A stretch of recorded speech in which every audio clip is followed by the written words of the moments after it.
A seção de São Paulo da Ordem dos Advogados do Brasil, por sua Comissão de Defesa do Consumidor, tem a honra de recebê-los para o Simpósio Digital Planos de Saúde e os Direitos dos Consumidores, que conta com o apoio das Comissões de Ação Social e Cidadania e de Cultura e Eventos da OAB São Paulo. Este evento compactua com os Objetivos de Desenvolvimento Sustentável da ONU. Agradecemos e saudamos as autoridades que compõem essa mesa virtual, os participantes e todos aqueles que contribuíram com a campanha Ação Solidária da Comissão de Ação Social e Cidadania. Para conduzir a abertura oficial deste evento, anunciamos o Dr. Gesualdo Eduardo de Almeida Filho, Júnior, presidente da Comissão de Defesa do Consumidor da OAB São Paulo. Doutor, a palavra é sua. Muito boa tarde a todos, sejam muito bem-vindos a mais um evento da nossa Comissão de Defesa do Consumidor, da Ordem dos Advogados de São Paulo. É um prazer receber todos vocês, e em especial os nossos diletos palestrantes.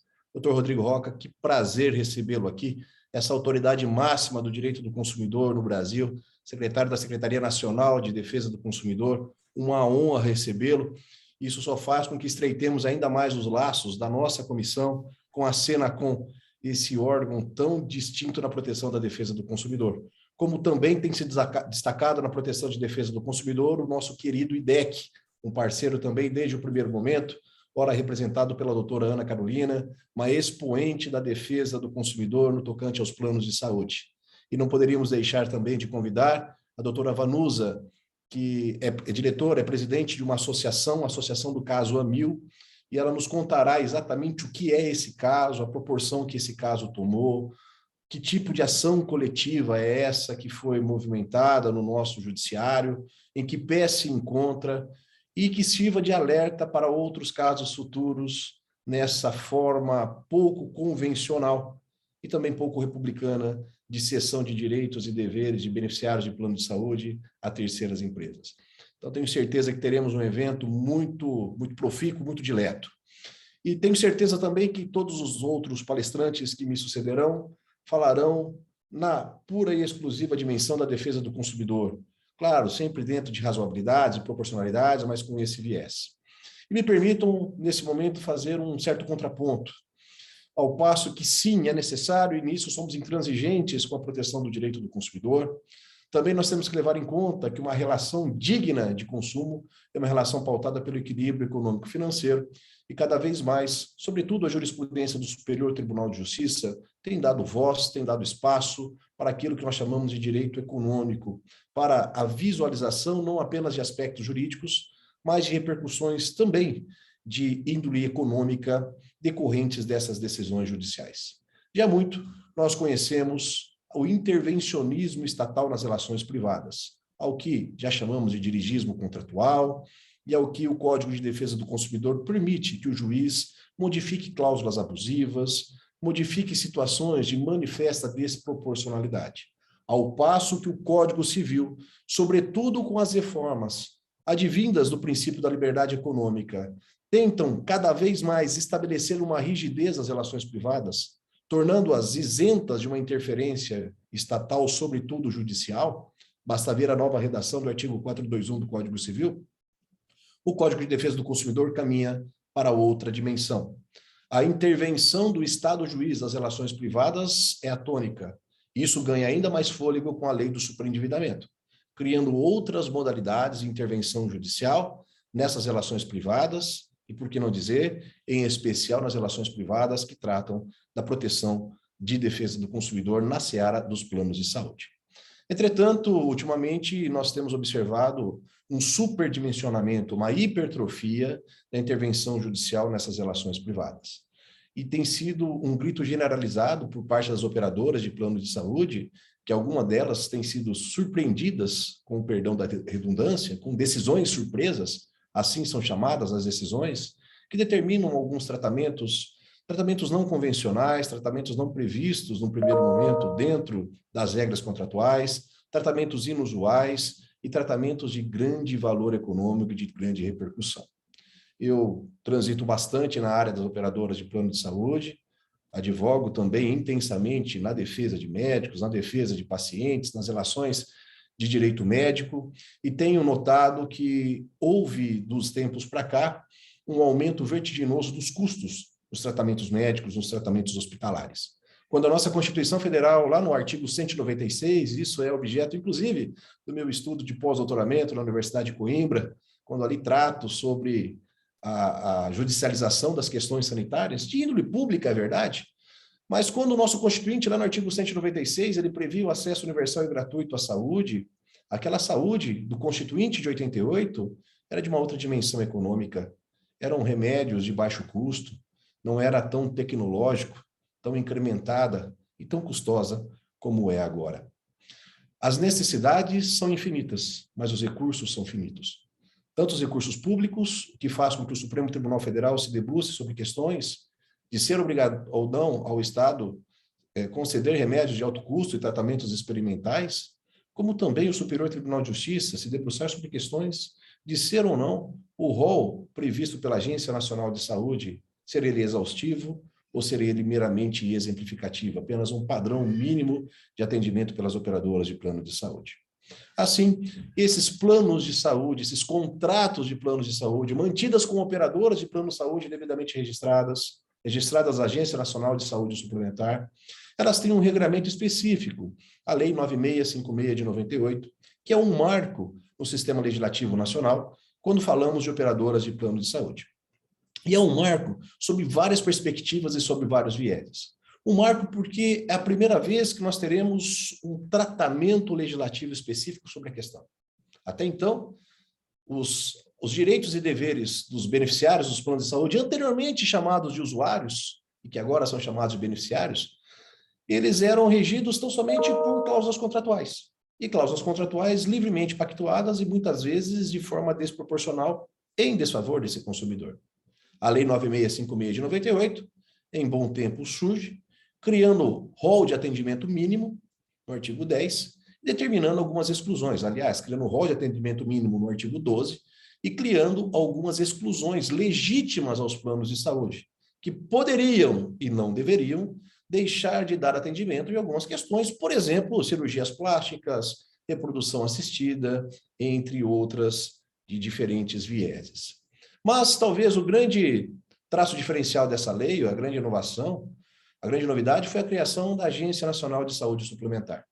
A nossa Constituição Federal, quando olha para a economia, nos artigos 173 e 174 da Constituição Federal, ainda que me permitam ser contrários ao que pensam, mas eu vejo muito nitidamente um modelo econômico ali estabelecido que pouco importa ou pouco deveria importar o modelo governamental. No artigo 173 está claro que o Estado sai da economia como agente direto, devendo atuar apenas quando for questão de segurança nacional ou relevante interesse público. Entretanto, no artigo 174 determina que ao passo que o Estado sai diretamente da economia, deveria fiscalizá-lo, deveria também fomentá-lo, mas principalmente normatizá-lo. E passou-se a fazer isso, sobretudo a partir de 93 e 94, com a criação das autarquias especiais, das agências reguladoras, dos primados setoriais, seguindo, grosso modo ou não, o modelo instituído por Reagan nos Estados Unidos e por Margaret Thatcher na Inglaterra, lá no início da década de 80. E assim surgem várias agências reguladoras, a Anatel para regular as telecomunicações, a ANEEL da energia elétrica e a ANS, a Agência Nacional de Saúde Suplementar. E por mais que se critiquem essas agências, e algumas sim são dignas de críticas, a ANS tem sido bastante atuante. E ela tem normatizado e fiscalizado as operadoras de plano de saúde, impondo-lhes pesadas multas por descumprimento de regras básicas, por descumprimento de regras que são impostas pela legislação e pelas resoluções da própria Agência Nacional de Saúde Suplementar. Entre outras coisas, a Agência Nacional de Saúde Suplementar baniu aquilo que nós chamávamos de unimilitância. Não raro, principalmente operadoras de plano de saúde com perfil de cooperativas, não raro, elas impunham nos seus estatutos que o médico que fosse cooperado e atendesse aquele plano deveria atendê-lo com exclusividade, sendo-lhe vedado atendimentos a outros planos. A ANS em bom tempo, chama isso de unimilitância e impõe que todos os cooperados fossem livres para atender todos os outros planos de saúde em favor do consumidor e determina que o descumprimento implicaria em pesadas multas. E assim se deu. Se hoje os planos de saúde são obrigados a dar tratamento fisioterápico, tratamento psicológico, tratamento fonoaudiológico, isso decorre de resoluções específicas da Agência Nacional de Saúde Suplementar, que de tempos em tempos tem aumentado esse rol de atendimento. Entretanto, por uma tendência jurisprudencial de tempos atuais, cada vez mais nós passamos a pensar nessa judicialização, sim, das operadoras de plano de saúde. Eu costumo dizer que as operadoras de plano de saúde hoje estão na berlinda, ao passo que cada vez nós temos mais jurisprudências que eu diria benévolas, para sermos num eufemismo sintético, em favor de instituições financeiras, em favor de bancos, com legislações muito mais complacentes e com jurisprudências que causam até espanto. E aqui eu cito um livro do professor Becker, de Curitiba, que chama Contratos Bancários. Ele faz uma evolução da jurisprudência defensiva das instituições financeiras e chega a ser alarmante, ao passo que com esse tipo de agente econômico assim se tem, os planos de saúde estão na berlinda. Não há Tribunal de Justiça Estadual que tenha editado súmulas sem que essas súmulas tenham tratado da questão das operadoras de plano de saúde. E não há súmulas que não sejam desfavoráveis a elas. Cito o exemplo de São Paulo, uma súmula que, penso, urge, deve ser revista, a súmula 102, que determina que basta um atestado médico indicando a imprescindibilidade do tratamento para que o juiz possa conceder uma tutela provisória, na época chamava-se tutela liminar ou tutela antecipada. Portanto, o judiciário parece estar atrelado e ficar refém de uma orientação médica que, na ampla maioria das vezes, é legítima, é bem-vinda, é bem estudada e é técnica, mas que, eventualmente, pode ser, por diversos aspectos, discutível, sobre vários vieses questionável. E, com base nessas decisões, nesses pareceres desses médicos, essas tutelas são deferidas. E mais, tem se entendido também por súmulas, e aqui eu cito uma súmula do Tribunal de Justiça do Rio de Janeiro, que o não atendimento daquilo que o beneficiário buscou, tendo ele de socorrer ao judiciário, implicaria automaticamente em danos morais. Quando nós olhamos para a teoria dos atos ilícitos, artigos 186, 187 e 188 do Código Civil, nós vemos lá no artigo 188 do Código Civil que não é ato ilícito quando alguém age regularmente dentro daquilo que lhe é previsto pela lei. E os planos de saúde, com base em resoluções da Agência Nacional de Saúde, dizem: não sou obrigado a dar determinado tratamento. E o Poder Judiciário diz: você é obrigado, e porque não deu, apesar, não obstante essa legislação, será condenado agora em danos morais. Quando nós fazemos um pequeno gráfico, e esse gráfico decorre de um estudo do próprio Superior Tribunal de Justiça, 88% das ações promovidas contra os planos de saúde são procedentes. 88%. E o volume dessas ações aumentou sistematicamente, não apenas no tocante ao número de ações, mas quanto aos valores envolvidos. Por exemplo, existe um remédio hoje para AMI, atrofia muscular espinhal, me desculpe, chamado Zolgensma. O valor dele de mercado inicial era de 9.200.000 reais. Eu advogo para uma operadora de plano de saúde que, se ela tiver um remédio desse a prestar, ela pode fechar as portas, entregar as chaves e ir embora. Não há recursos financeiros para atender apenas um, quando tantos outros precisam. Isso tem impactado não apenas as operadoras de plano de saúde, algumas dizendo-se, inclusive, que são levadas à bancarrota por conta dessas decisões surpresas, e aqui eu cito várias, tenho trabalhado vários com elas, principalmente para a questão dos autistas.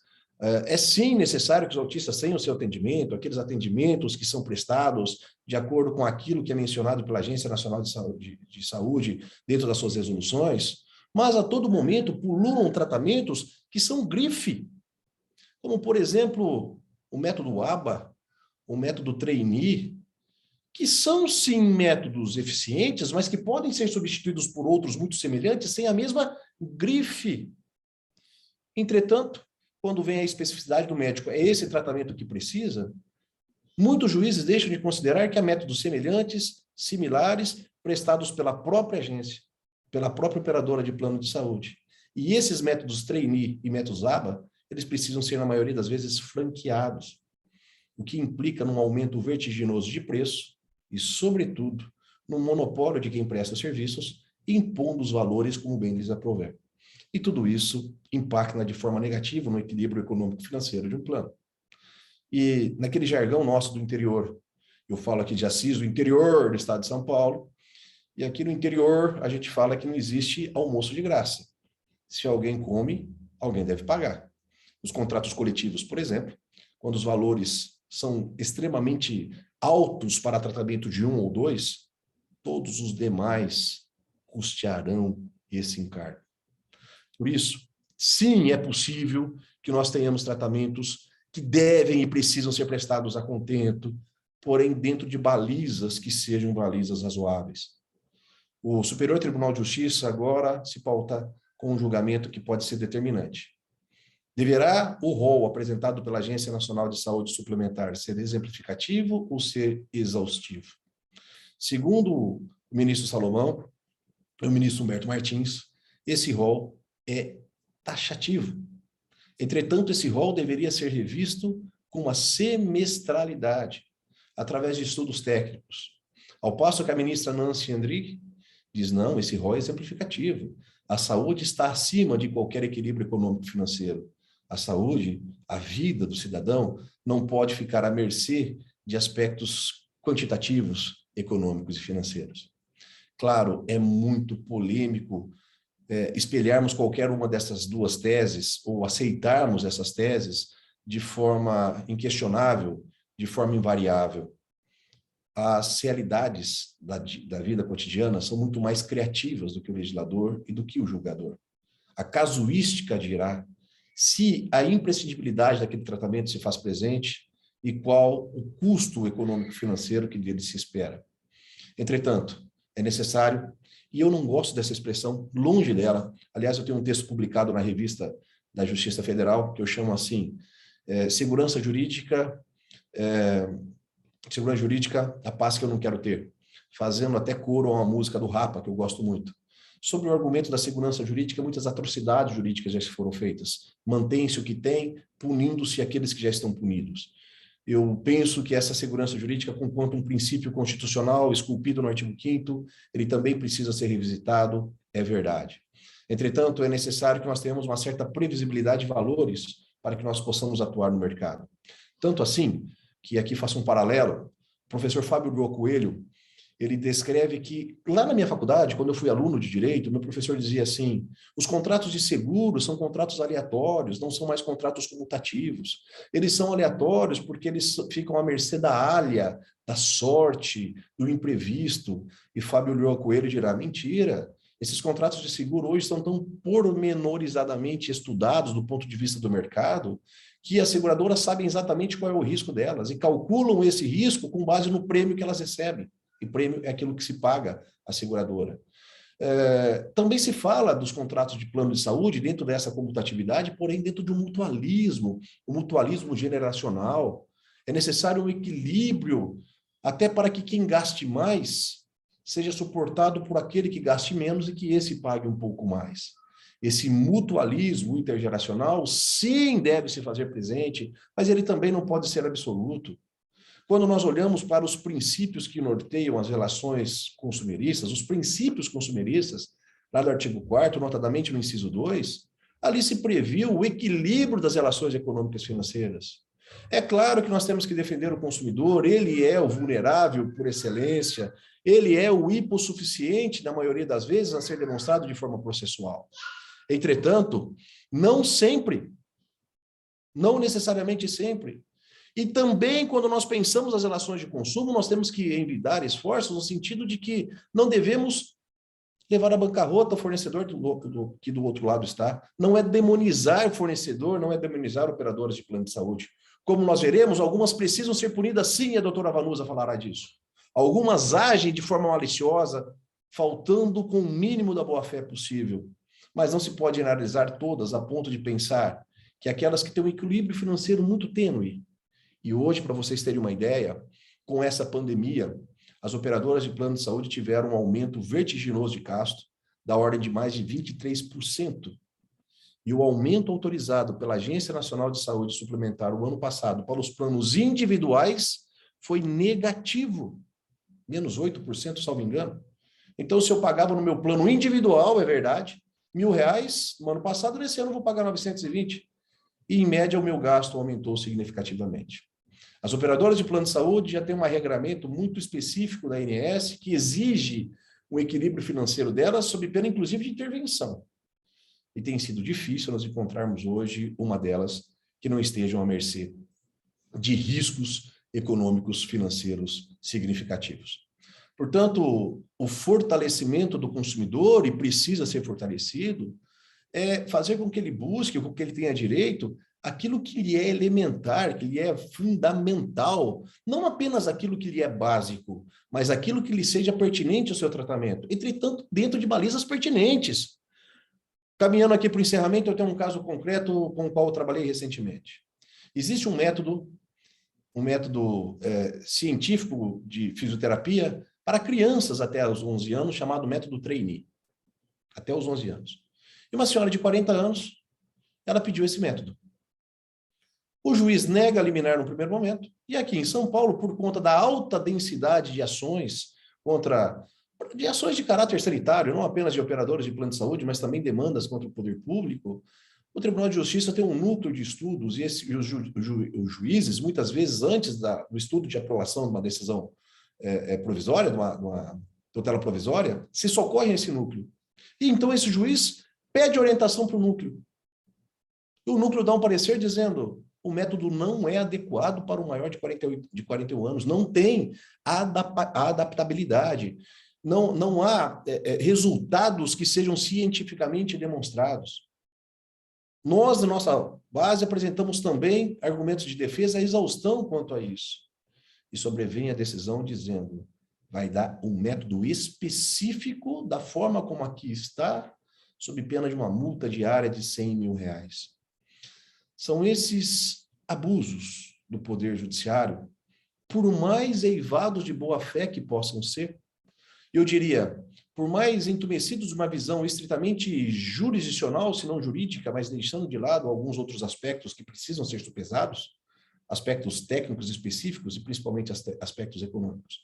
Não ousaria dizer, e seria leviano se eu fizesse, que um juiz, quando assim decide, ele o faz de forma temerária. Eu penso que ele o faz apenas sobre a análise de um único elemento dos autos, elemento estritamente jurídico. Mas hoje, nada é tão somente jurídico, nada é tão somente econômico, nada é apenas filosófico. As coisas se conectam, se interdisciplinam, são multifacetadas e demandam uma análise plural e uma decisão na mesma toada. Por isso, se é sim importante que nós protejamos os consumidores, também como forma de protegê-los, é necessário que nós tenhamos alguns limites na concessão de algumas tutelas jurisdicionais, sob pena de levarmos à bancarrota várias operadoras de plano de saúde e sob pena de encarecer demais os planos de saúde para aqueles que não podem pagar. Quero agradecer demais a presença de vocês. Estamos todos muito ansiosos para ouvir o doutor Rodrigo Roca, que nos brinda e nos dá a honra da sua presença, ele que é o secretário da Secretaria Nacional do Consumidor. Então, Rodrigo, a palavra é toda sua. Que prazer tê-lo aqui conosco. Obrigado, doutor Gesualdo, pelas gentis palavras. Já tivemos oportunidade, né, de uma outra ocasião de nos conhecermos, ainda que telepresencialmente. Eu parabenizo o senhor duplamente pela exposição e pela iniciativa da comissão, né, de chamar ao debate. Não é exatamente o meu caso, eu não vim aqui para debater, não sei que haja alguma, né, enfim, se houver alguma, se pudermos dialogar aí nesse sentido, mas o senhor colocou questões interessantíssimas aí, as quais eu venho experimentando aqui no nosso dia a dia, aqui na Secretaria, com trabalhos cada vez mais intensos, pautas abarrotadas, enfim, mas buscando com a equipe aqui da Secretaria, que Graças a Deus, é uma equipe de excelência, cheia de talentos individuais, uma equipe coesa. Então, foi muito mais fácil eu consegui me ambientar. Estamos finalizando aqui o período de transição e eu quero brevemente poder estar com o senhor, com as senhoras aí, as doutoras Ana Carolina, a doutora Vanusa, Murta, enfim, e com todas as pessoas, todo mundo que estiver em busca desse nosso objetivo comum, que é a saúde das relações de consumo, né? Eu nesse ponto, e talvez só nesse, eu vou aqui somar aqui a minha voz ao doutor Gesualdo. Eu tenho uma preocupação, quando eu digo eu, penso na secretaria como um todo, nisso, nessa questão da demonização, né? Estamos falando aqui de plano de saúde, mas do fornecedor de produto ou serviço, né, de uma maneira geral. Todos integram, embora não integrem oficialmente, né, o Sistema Nacional de Defesa do Consumidor, mas integram, fazem parte da relação de consumo. E, às vezes, precisam mais de formação, orientação, instrução, educação, do que de sanções. Mas eu finalizo, então, cumprimentando o doutor Gesualdo. Quero cumprimentar e felicitar também as doutoras Ana Carolina e doutora Vanusa, a todos os que nos assistem e ouvem neste momento. E muito obrigado pelo convite. Quero agradecer ao nosso ministro Anderson Torres, ministro da Justiça, que me liberou para poder estar aqui, muito honrado por ser uma iniciativa da OAB também, né? Eu vim daí. Eu costumo dizer, eu sou advogado e quero morrer advogado. É isso que eu sou, é isso o que eu faço, é isso que me faz o sangue, as veias pulsarem, né? Foi essa a minha opção. Mas, enquanto estou na condição de secretário nacional de defesa do consumidor, eu gostaria de fazer algumas ponderações, e não nem mesmo a guisa de resposta, mas para somar, tentar ponderar, né, com a palestra magnífica do doutor Gesualdo. Mas há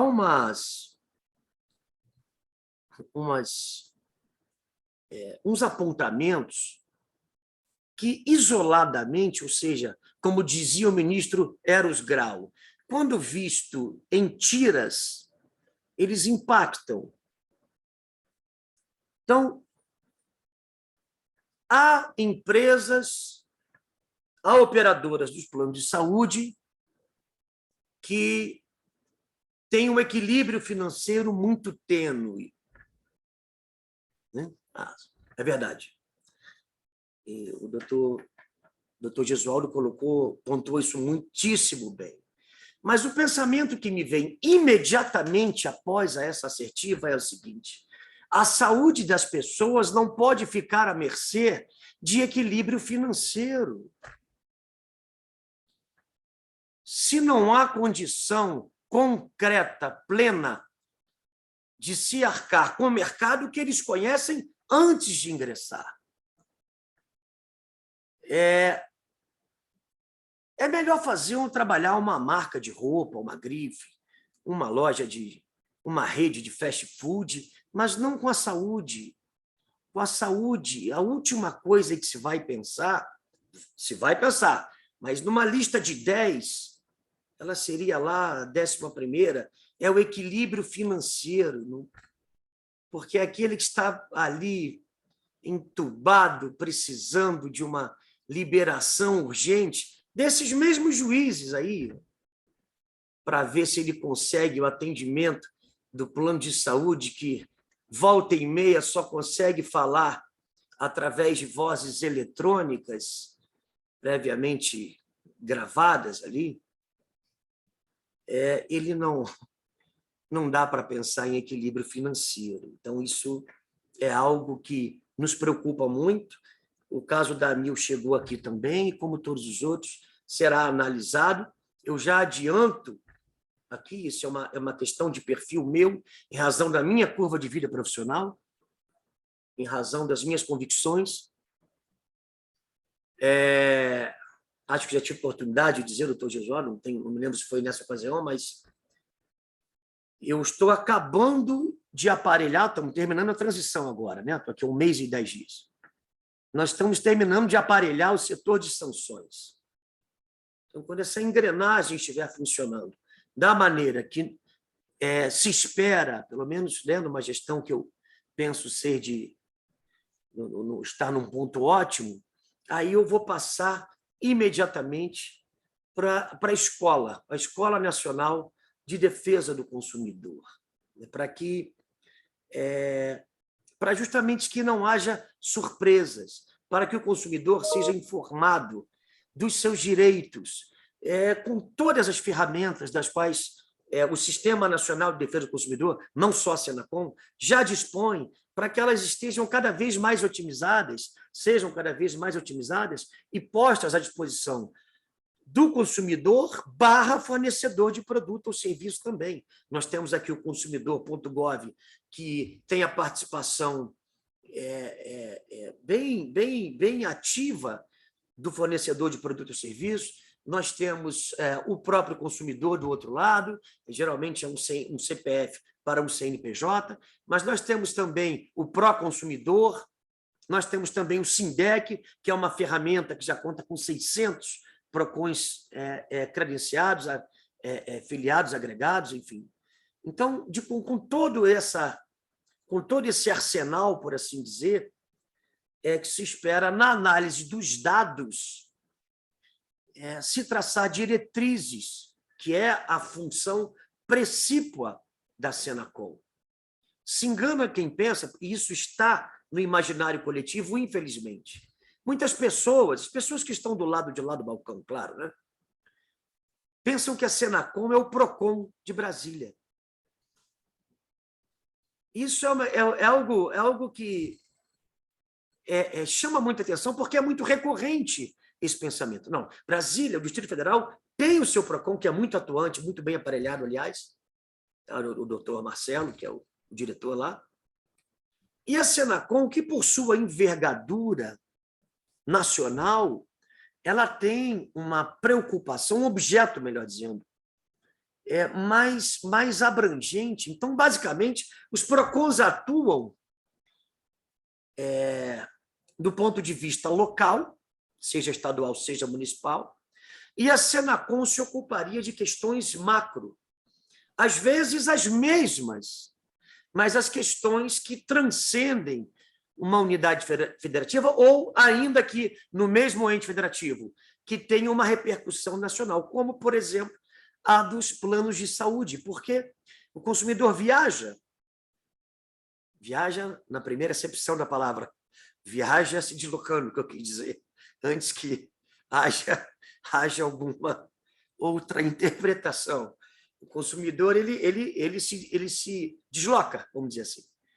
Então, isso envolve, tem uma outra repercussão.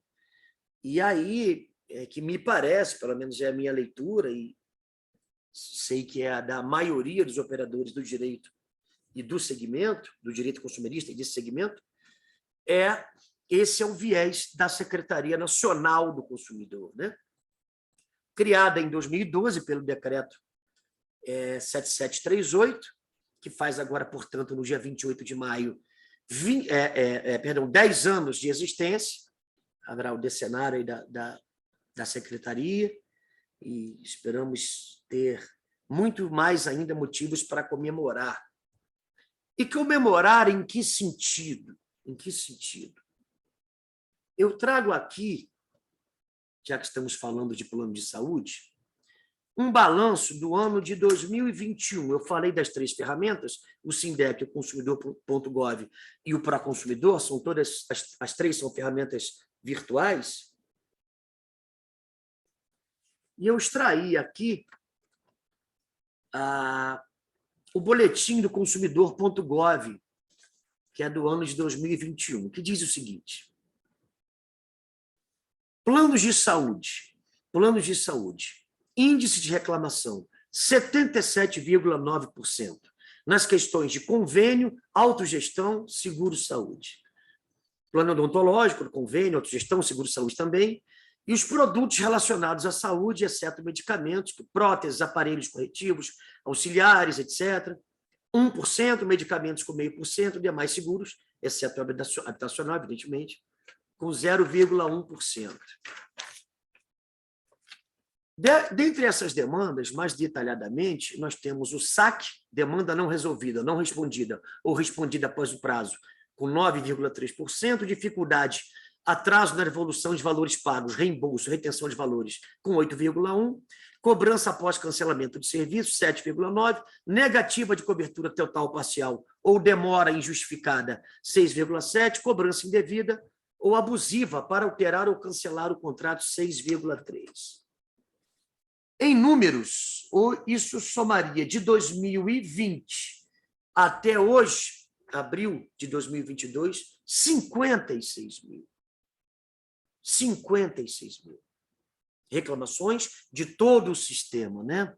Eu já havia adiantado, a Senacom, ela não recebe diretamente essas reclamações. Elas são feitas através das comissões estaduais, dos PROCONs, enfim, dos órgãos públicos ou até entidades civis voltados para a solução de problemas dessa natureza.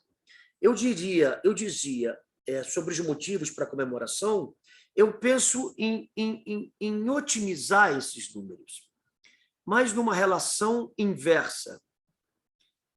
Muito antes e muito mais do que encontrar soluções cada vez mais engenhosas para a solução dos problemas criados, eu pretendo trabalhar na redução vertiginosa da criação desses problemas.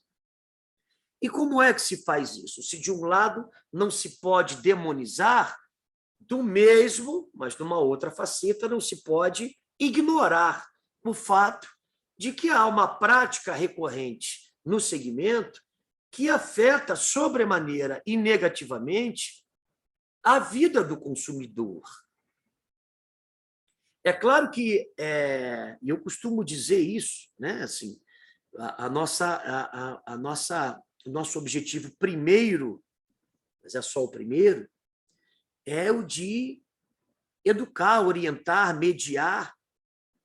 Essa plataforma, consumidor.gov, eu nunca acreditei nisso. Eu pensei, isso não vai dar certo.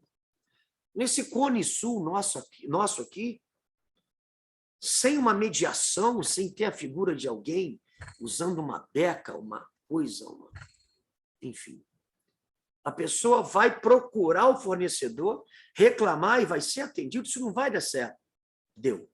São 78% de demandas atendidas com satisfação, num tempo médio de 1 semana. Então, focar na solução desses impasses de maneira cada vez mais ágil é o nosso primeiro objetivo. Mas que isso não induza ao pensamento de que o aparelho sancionatório vai estar letárgico ou adormecido. Não, não, não. Os bíceps da secretaria estão bem tonificados e prontos para agir. Nós só esperamos que eles sejam demandados cada vez menos. E como é que se pode conseguir isso, se não com atos como este que estamos fazendo aqui? Eu já poderia dizer aqui outros 15 ou 20 pontos que me levariam a discordar, infelizmente, do doutor Gesualdo, na questão do tratamento, mas é com o diálogo que vamos nos entender e chegarmos a um ponto ótimo de solução, algo que seja razoável, factível para o consumidor, mas também para o fornecedor de produto ou serviço. Os tribunais, se têm essa parcela de culpa que lhes foi reputada, eu penso que isso se deve em muito ao fato de eles dependerem, os tribunais, de eles dependerem de conceitos e de opiniões que escapam em muito o mundo jurídico. Esses exemplos, em especial, citados pelo Dr. Gesualdo, são alarmantes, isso é verdade. O teor de alguns verbetes sumulares citados aí de memória até foram... Eles precisam, eu penso, de uma revisão. Mas o que me parece essencial em todo esse contexto é o diálogo, a interface entre os poderes, entre as propostas, as demandas, as ideias de solução, para que não aconteça, por exemplo, eu vou dar um exemplo aos senhores, às senhoras, de algo que é muito próximo de nós aqui. Vejam o que acontece. Cada órgão do Sistema Nacional do Consumidor tem o seu âmbito de atuação, a sua atribuição e a sua competência. Ok. Isso tem de ser respeitado. A Senacom está no topo de um sistema e guarda uma relação hierárquica com os PROCONs, sim, porém, não nesse sentido de obediência e subserviência, né? Mas sim de órgão encarregado do direcionamento, da harmonização do sistema. Portanto, um órgão encarregado da racionalização do aparelho, do uso dos seus mecanismos de punição, de instrução, do que seja. Então, uma empresa que tenha cancelado, uma empresa aérea, né, que tenha cancelado os seus voos aí em algumas partes do país. Aí vai o PROCON municipal, dá-lhe uma multa pesada lá, sei lá. Isso é um caso concreto até, tá? 10 milhões de reais. Aí vai o PROCON estadual, 12 milhões de reais. E a Senacom abre um procedimento. Aí chega uma hora que esse fornecedor de serviço, ele fala assim, vem cá, vocês não conversam, não? Porque não é possível que com todo esse aparato ferramental vocês não estejam vendo que eu já fui punido por um órgão municipal e por um estadual pelo mesmo fato. E agora eu vou ter que responder à Secretaria Nacional para mostrar que eu já fui punido por isso mesmo, no plano estadual e no âmbito do municipal. Então, se vocês não entrarem num acordo, é evidente que eu vou precisar recorrer ao judiciário e mobilizar um juiz, um representante do Ministério Público, um advogado ou um defensor público, para resolver uma questão óbvia. Porque o que parece a nós aqui, fornecedores, é que vocês, pela ausência de diálogo, estão criando ilhas, e nessas ilhas, quiosques de atribuição. E isso não vai funcionar. É evidente que esse sistema vai colapsar em pouco tempo. Então, quando eu digo em racionalização do sistema, eu me refiro a isso, aos órgãos que, com opiniões divergentes, como parece ser o caso aqui, nossa, né? Já nessa primeira exposição aqui, eu já vi, né, tantas questões que me suscitaram aqui, alguns pruridos de ponderações, não de resposta, né? Mas eu acho que o diálogo e a capacitação dos profissionais que são investidos da fiscalização, da punição também, claro, mas principalmente da formação das opiniões, que vai... a capacitação desses agentes é que vai fazer com que essas demandas, que não haja tanta judicialização dessas questões, e que, antes disso, haja cada vez menos também necessidade de mediação nesse sentido. E, para isso, basta, não é uma coisa simples, mas é possível de ser alcançada, basta que o fornecedor do serviço ou do produto se conscientize do quão precioso é o objeto com o qual ele está lidando, num segmento como, por exemplo, mas não só, o dos planos de saúde. É preciso que haja uma que isso seja revisitado desde o início, para que eles não sejam aí sim demonizados, e passem a fazer parte, pelo menos em perspectiva, desse sistema de harmonização dos procedimentos, das políticas públicas, dos movimentos legislativos até, de entrosamento e de otimização das questões consumeristas. Me parece que é esse o tom. Então, quando eu vejo palestras, colóquios, diálogos, como este do qual eu humildemente participo, eu me sinto reconfortado, porque, a despeito do antagonismo das opiniões em alguns setores, é dessa forma que nós poderemos construir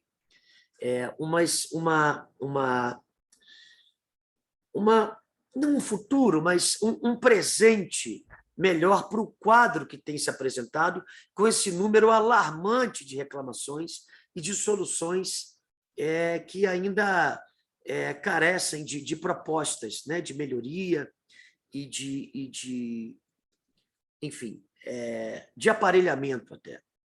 Então, com isso, eu quero finalizar aqui agradecendo novamente ao convite, à exposição que me antecedeu, e agradecer de antemão aquelas que ainda também, aquelas que me sucederão também. Eu não sei se consigo ficar até o final, porque nós estamos aqui meio que no meio do expediente, ainda há várias horas aqui que nos seguem, as demandas vão chegando, eu estou vendo os sinais aqui, mas eu faço questão, eu quero, se não conseguir ficar até o final, está sendo registrado, né? Está sendo gravado? Sim. Sim. Faço questão de assisti-la depois na íntegra. Muito obrigado pelo convite e parabéns a todos. Doutor Rodrigo, nós que agradecemos a sua presença, só enalteceu muito esse evento, e essa era a ideia mesmo, que o senhor não pôde acompanhar aqui no nosso YouTube, quanta gente se manifestando, inclusive de forma ácida sobre aquilo que eu coloquei, eu dizia, foi proposital até, essa é a minha opinião, mas não apenas foi proposital, como inclusive nós selecionamos outros 3 para dizer exatamente o contrário ao que eu disse, e já alertava isso no começo da minha fala, porque essa é a ideia,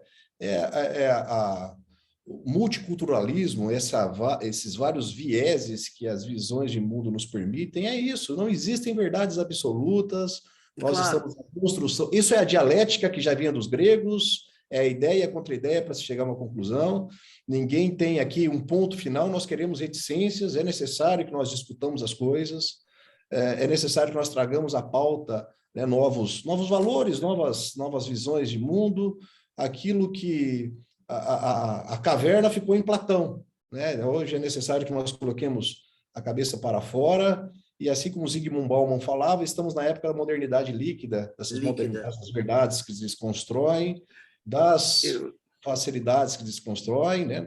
dessa pós-modernidade, isso contribui muito.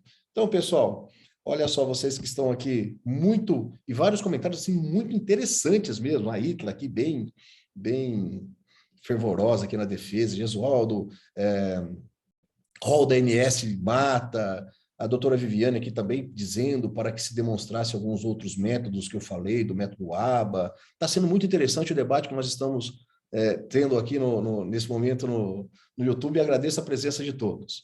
E olha, só para finalizar, doutor Gesualdo, claro. Eu fiquei feliz de saber que o senhor pensa que não tem almoço grátis, porque daqui a uns 10 dias eu estarei em São Paulo, eu já estou me sentindo convidado.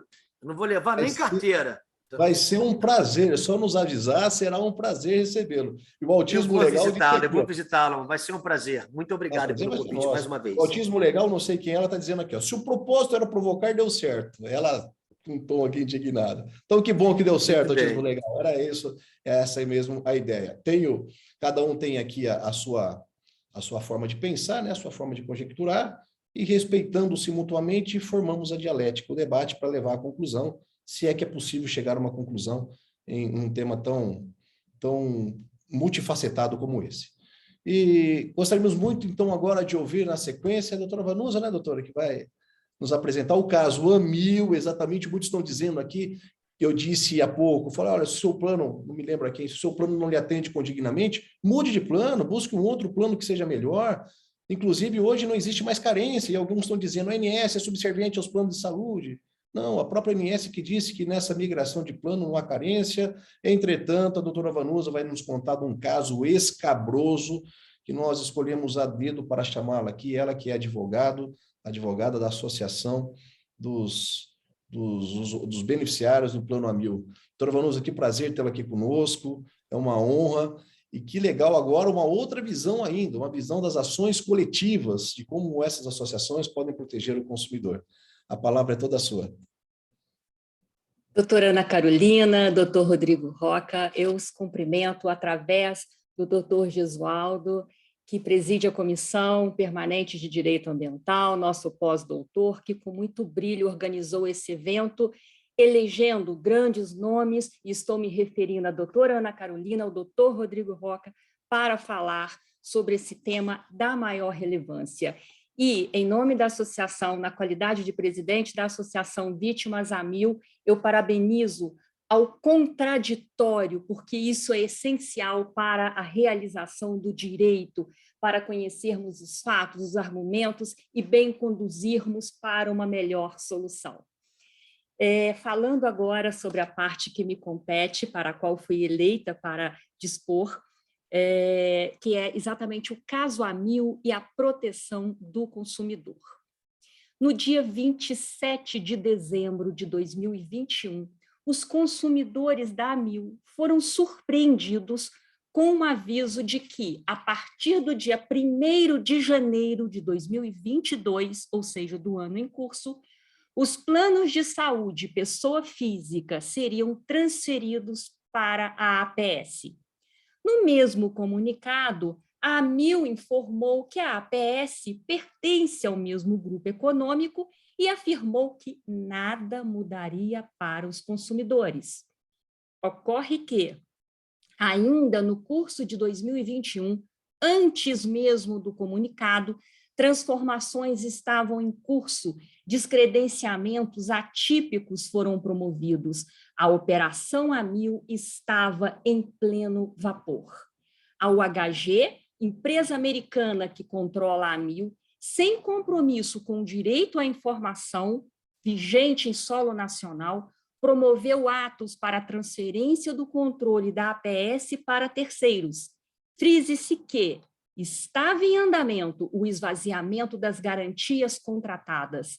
As principais instituições médico-hospitalares utilizadas de maneira corriqueira e frequente nos últimos anos foram descredenciadas, sem que houvesse a reposição de prestadores de serviços e tampouco informações confiáveis sobre onde os atendimentos poderiam ser realizados. A Operação Amil, em apertada síntese, envolve a alteração unilateral dos contratos integrantes da carteira pessoa física, individual e familiar, substituindo a empresa que elegemos, que nós, consumidor, elegemos em confiança, por uma empresa de menor porte que não demonstra capacidade para suportar o atendimento a 340 mil beneficiários.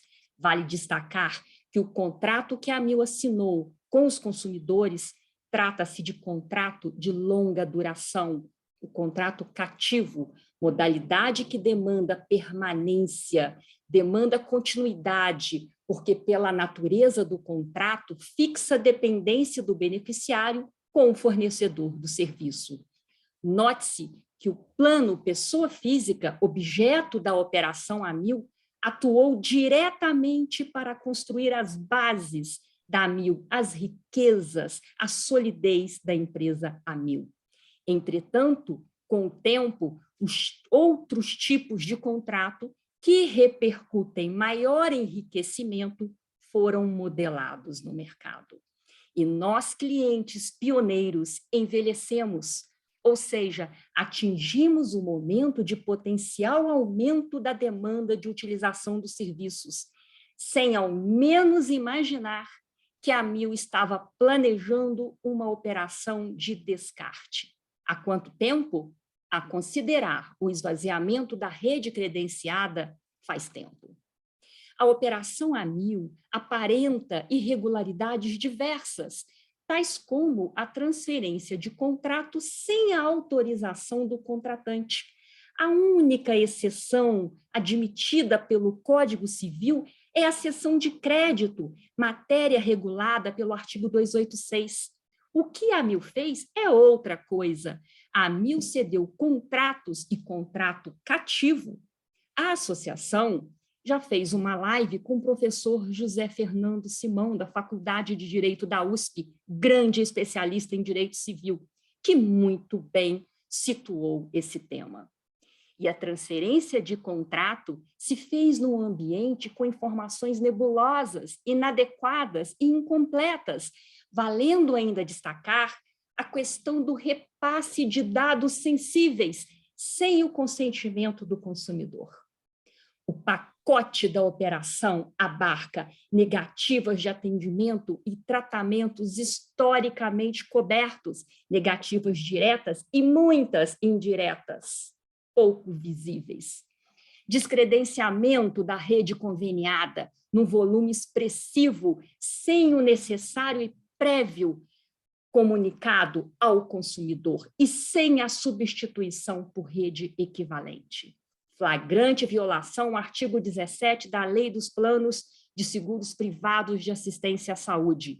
Este dispositivo, o artigo 17, é claro ao determinar que a inclusão de qualquer prestador de serviço de saúde como contratado, referenciado ou credenciado implica compromisso com os consumidores quanto à sua manutenção ao longo da vigência dos contratos, permitindo-se, sim, a sua substituição, desde que seja feita a prévia comunicação e que haja uma substituição por uma rede de equivalente qualidade e na mesma área geográfica, não em outras cidades, como vem ocorrendo. Notadamente, a Operação AMIL criou riscos à vida e à saúde das pessoas.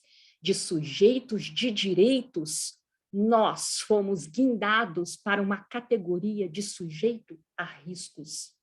Recebemos uma diversidade de relatos. Quimioterapia cancelada às vésperas e marcada em clínica menos conhecida em outras cidades, distante a mais de 100 quilômetros. Cancelamento de tratamento psiquiátrico e psicológico em pacientes com quadro de esquizofrenia, depressão, ansiedade e traços suicidas. Pessoas procuram hospitais e laboratórios nos quais sempre foram atendidas e lá descobrem o descredenciamento. De forma compulsória, nos foi dado um destino pior. E a grande mídia deu ampla publicidade ao escândalo. A reportagem da Folha de São Paulo, aspas, clientes da AMIL temem quebra do plano após mudança de controle. Reportagem do Estadão, aspas, clientes da AMIL sofrem para ter atendimento após troca de plano. Juíza manda recredenciar hospitais.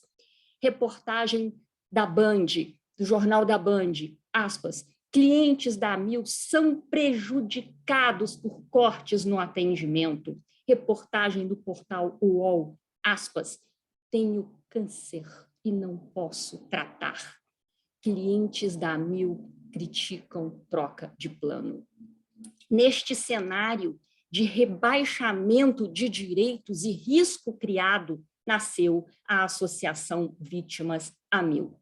Nesse cenário de ameaça ao direito à vida e à saúde, a associação foi criada para combater o abuso dos direitos dos consumidores de planos de saúde individuais e familiares, resultante da chamada Operação AMIL. No dia 24 de fevereiro, diante da urgência e da gravidade da situação e ao evidente interesse social atrelado às finalidades estatutárias, cuidamos de propor a medida preparatória antecedente à ação civil pública. A ação atende ao modelo coletivo em busca da proteção dos direitos daqueles consumidores que vierem a fazer parte da associação. Em apertadas linhas, A medida busca principalmente restabelecer a rede que foi descredenciada, impedir a transferência da carteira de planos individuais e familiares para a APS e sucessoras. Questão que poderia ser tratada como controversa e não é, refere-se ao requisito temporal da existência da associação, o que seria, né, visto eventualmente como um óbice para a propositura de medida judicial coletiva. Ocorre que os tribunais reconhecem expressivamente que é dispensável a pré-constituição há mais de um ano, quando presente o interesse social e evidenciado pela dimensão do dano e pela relevância do bem jurídico tutelado. Sem dúvidas, o caso está dentro da exceção.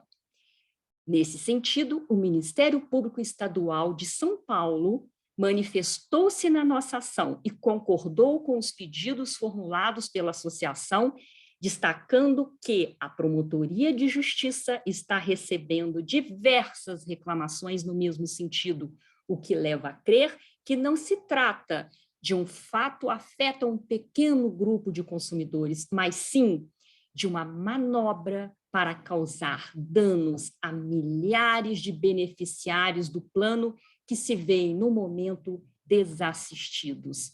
Em que pese a promoção do Ministério Público, a liminar foi negada, segundo o entendimento de que, apesar da gravidade dos casos, a aprovação da cessão da carteira pela ANS indicaria, em um primeiro momento, a regularidade da operação, sem prejuízo de posterior reanálise dos fatos. Depois disso, veio a nova decisão da ANS. A associação recorreu da decisão.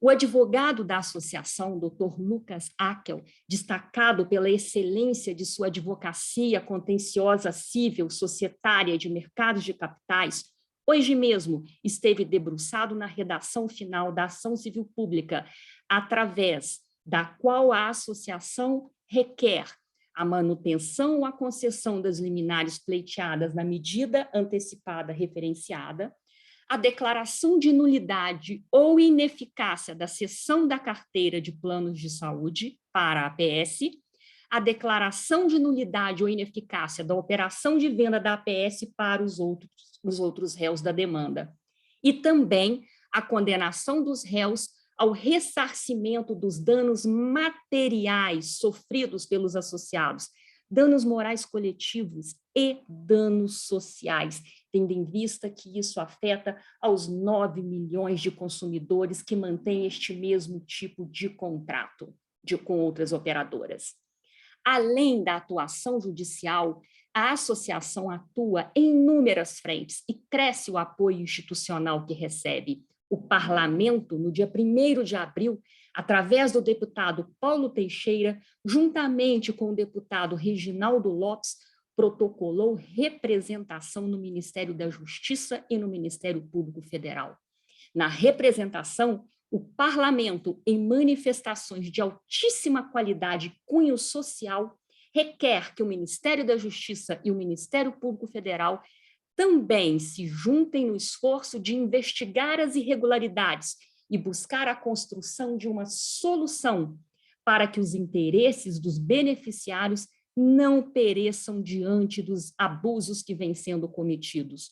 Outro apoio essencial vem do IBDS, Instituto Brasileiro de Direito do Seguro, presidido pelo Dr. Ernesto Tizrunic, que também é presidente da Comissão Especial de Direito de Seguro e Resseguro da OAB de São Paulo.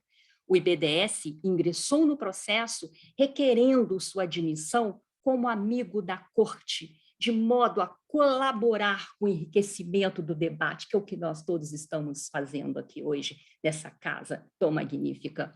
O doutor Ernesto Tizrunic, pioneiro na área, já destacou que o caso Amil é o mais grotesco escândalo da cessão de contrato feita para esvaziar o conteúdo das garantias de seguro e de assistência à saúde. Vale ressair que o Instituto Amicus Curiae, ou Amigo da Corte, com as primeiras linhas alinhavadas na Lei 4726 de 66, a Lei dos Serviços da Junta Comercial, a Lei da Junta Comercial, e também na Lei da CVM de 76, já trazia em seu artigo 31, nos processos judiciários que tenham por objeto matéria incluída na competência da CVM, será esta sempre intimada para, querendo, oferecer parecer ou prestar esclarecimentos. Finalmente, na década de 90, o Instituto Amicus Curiae deixou de ser setorial e avançou para as outras áreas temáticas. É previsto para ações judiciais que envolvem conflitos sobre temas muito específicos e com grande repercussão social. Note-se que é da maior utilidade para fornecer subsídios ao julgador, contribuindo para o amadurecimento da ação e, consequentemente, para uma melhor solução da demanda posta aos cuidados do judiciário.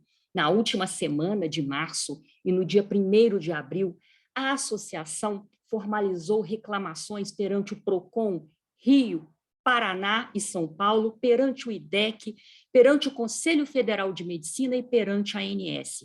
As reclamações foram instruídas com provas robustas da desordem causada pela operação da venda da AMIL na vida dos associados. Depois disso, o PROCON de São Paulo instaurou um procedimento investigatório e reuniu-se com a associação. E veio a decisão da ANS, determinando que a AMIL volte a responder integralmente pela carteira de beneficiários que foi transferida para a APS. A decisão da ANS, embora provisória, reconhece que os compradores das cotas da APS não têm capacidade financeira e que a transação expõe a risco a qualidade e a continuidade da devida assistência à saúde. Por tais razões, determinou que a AMIL reassuma e se responsabilize pelos contratos que descartou na APS. Riscos persistem, quais sejam a decisão final da ANS e os descredenciamentos em massa. A associação está atenta com diversas frentes de trabalho com vistas ao devido recredenciamento ou pela reparação das perdas mediante substituição por redes com qualidade equivalente no mesmo recorte geográfico. Como se vê, o naufrágio da Operação AMIL está em curso, mas não se consolidou. A pergunta que lançamos, o resgate será destinado para a Operação AMIL ou para os consumidores? Urge reiterar que os consumidores aguardam que as autoridades sobreponham seus direitos guarnecidos na Constituição aos interesses econômicos que são conflitantes com a urgência que se impõe, pois nem todos têm saúde e tempo de vida que suporte longa espera. Concluindo a minha fala, doutor Gesualdo, faço um apelo respeitosamente aos juristas: não acenem para essa transação comercial da AMIL, que ao reduzir de forma compulsória garantias contratuais previstas na Constituição Federal, cria riscos para a saúde, a vida e a dignidade das pessoas. Reforcem seus compromissos com a função social desta profissão tão nobre. Você, jurista, pode influenciar o destino de centenas de milhares de pessoas. Muito obrigada pela oportunidade, mais uma vez, parabenizo pela grandeza do evento.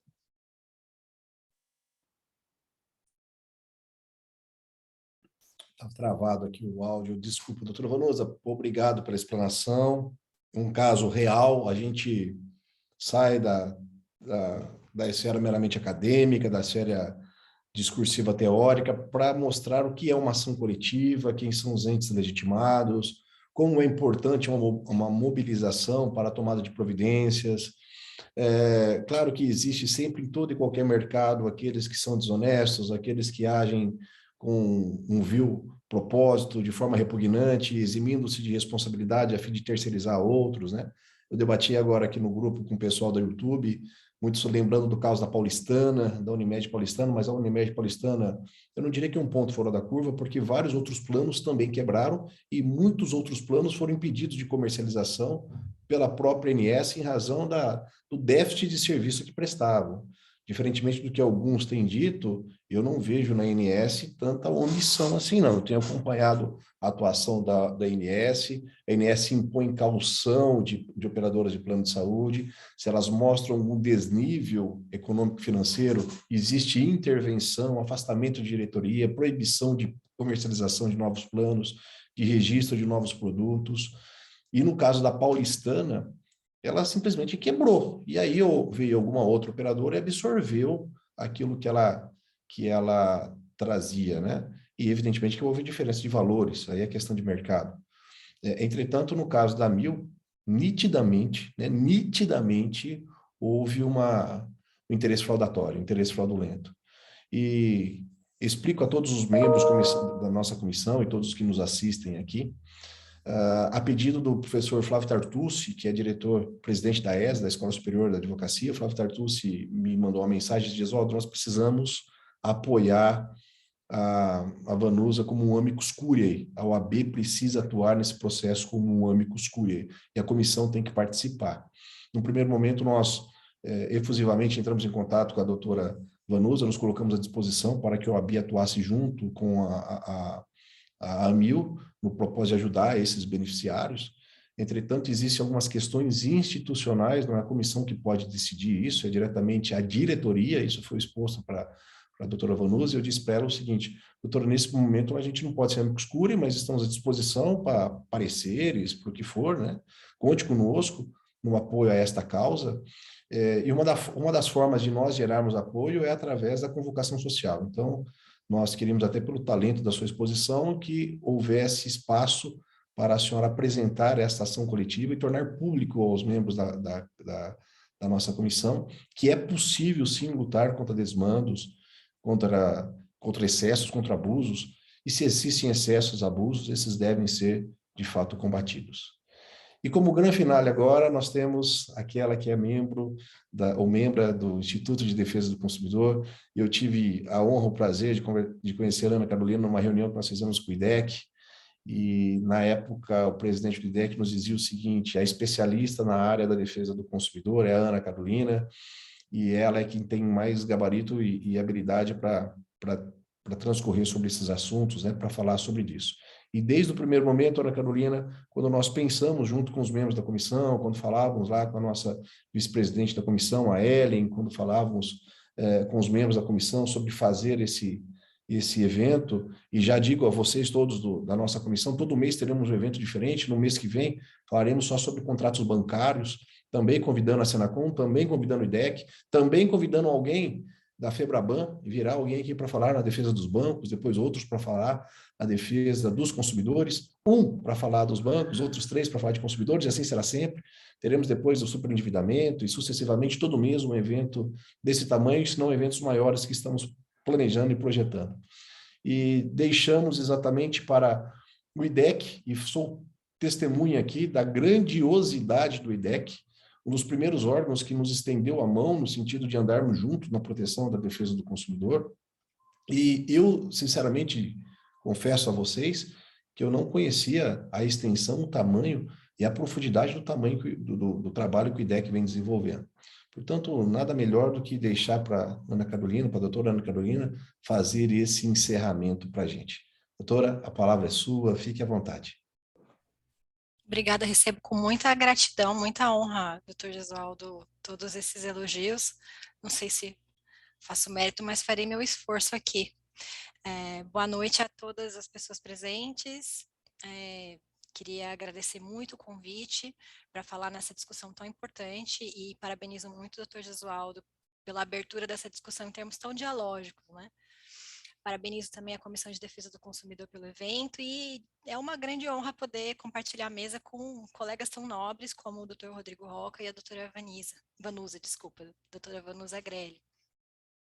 Esse é um tema muito importante, né, e é muito oportuno também, porque a gente tem nesse momento para a advocacia 2 grandes movimentos com repercussões judiciais, midiáticas e administrativas em curso, ambos com potencial muito paradigmático.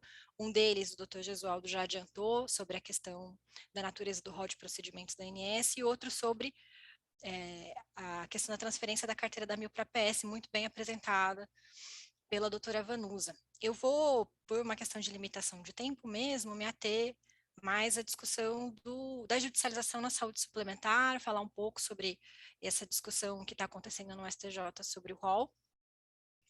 Eu vou pedir licença para divergir um pouco do doutor Gesualdo, mas com o maior respeito do mundo, até porque a qualidade dos argumentos que foram trazidos aqui é muito, muito elevada.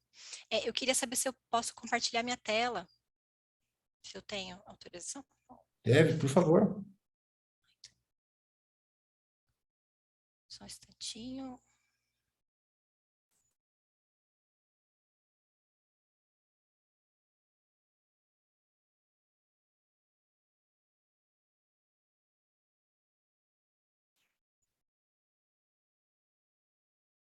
Vocês conseguem ver? Sim. Eu vou colocar no modo apresentação, vocês me dizem se fica melhor para enxergar. Vocês conseguem ver a apresentação? Sim. Então, perfeito. Bom, falar um pouco do IDEA, que a gente é uma associação de consumidores fundada há 34 anos, com a missão de educar, conscientizar e promover a defesa dos direitos do consumidor nas relações de consumo. E a gente faz isso com completa independência política e econômica, a gente não aceita dinheiro de empresas, a gente aceita contribuições de pessoas físicas e algumas filantropias internacionais, desde que não interfiram no nosso objetivo e na nossa missão. O IDEC trabalha com 6 grandes áreas temáticas: alimentação, telecomunicações e direitos digitais, serviços financeiros, mobilidade urbana, saúde, energia e sustentabilidade. A gente tenta ser o mais abrangente possível, tal como as relações de consumo são, mas a gente apenas atua nesses 6 temas, que é o que temos perna para tocar. Para falar um pouquinho, né, do mercado de planos de saúde, sei que uma boa parte desse público sabe bem do que eu estou falando. As balizas jurídicas estão bem definidas, a gente tem, como bem apresentado, né, pelo doutor Gesualdo, a gente tem uma Constituição Federal que deu garantias maravilhosas para a iniciativa privada, alçou a iniciativa privada a um status muito privilegiado, mas também trouxe esse papel regulador, esse papel direcionador do Estado no ordenamento, na ordenação dessas atividades econômicas. E isso não como um tudo ou nada, mas com gradações a depender do tipo de mercado que a gente está falando, né? E os mercados de saúde, quando a gente está falando de insumos, próteses, medicamentos e serviços, são mercados com muitas falhas. Isso é um grande consenso da literatura econômica da saúde, né? E por ser um mercado com muitas falhas, ele atrai uma regulação especial, ele atrai uma regulação presente do Estado, né? E isso está transplantado na nossa Constituição, no artigo 197 e no 199, que vai dizer sim, a saúde é livre para a exploração econômica pela iniciativa privada, mas tem que haver um norte, e esse norte, ele é a busca da saúde, né? Esse norte é a busca do melhor desfecho para as comunidades, os melhores desfechos de saúde das comunidades, né? A gente tem um arcabouço jurídico que envolve o CDC, a lei de planos de saúde, a lei que cria a ANS, que se conjugam para dizer qual que é esse norte, né? E é importante chamar atenção, né, que essa função reguladora do Estado, nos mercados de saúde, mas também nos mercados de maneira geral, ela é dupla, né? Ela não visa só suprir falhas de mercado, ela não visa só cristalizar e dar segurança jurídica para que os agentes econômicos desenvolvam suas atividades, mas ela visa também aportar valor, dizer para onde aquele mercado tem que ir, dizer qual que é o valor mais caro que aquela comunidade deve atingir, para além do resultado econômico. Né?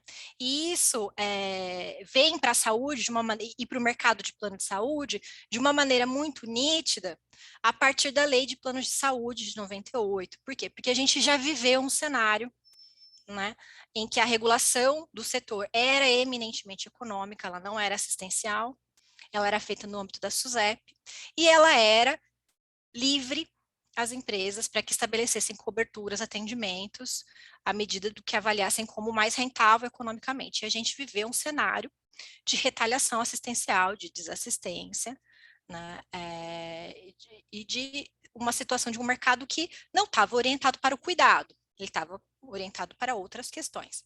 E aí, frente à constatação de que esse resultado não foi o melhor para a sociedade, né, a lei de planos de saúde e a lei que criou a ANS tirou o mercado de planos de saúde do âmbito da regulação da SUSEP e passou por uma nova agência, a ANS, para que ela aportasse esses valores de busca de saúde, de busca do melhor desfecho e da saúde das comunidades. Né? Porque a gente já chegou à conclusão de que se não for assim, a gente produz adoecimento. Mas é importante chamar a atenção que essa agência, quando ela é criada, nos anos 2000, ela vem com um mercado que já tinha suas práticas bem estabelecidas, há pelo menos 30 anos. Né? É diferente do que aconteceu com outras agências, como de energia, né, como de telecomunicações, que derivam da estatização, em que o mercado sabia prestar o serviço e está numa outra posição para poder regular. A agência nasce numa situação em que o mercado sabe como presta o serviço, mas ela ainda não.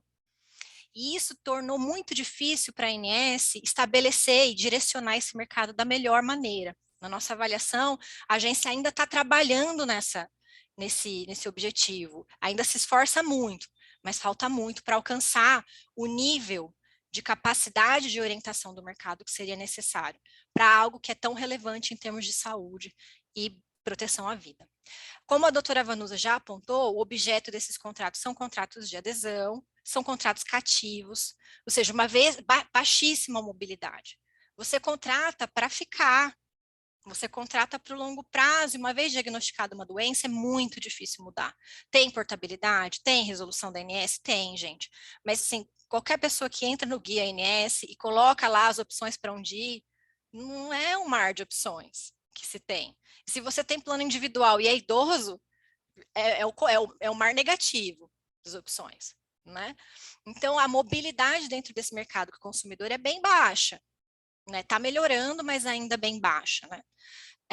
A gente está falando de um mercado que tem extrema assimetria de informação, como apontei, né? E isso se traduz na linguagem consumerista pelo conceito de vulnerabilidade. O conceito econômico de assimetria, de informação, assimetria de poder econômico, se traduz no CDC pelos conceitos de vulnerabilidade. Vulnerabilidade informacional, vulnerabilidade técnica, enfim.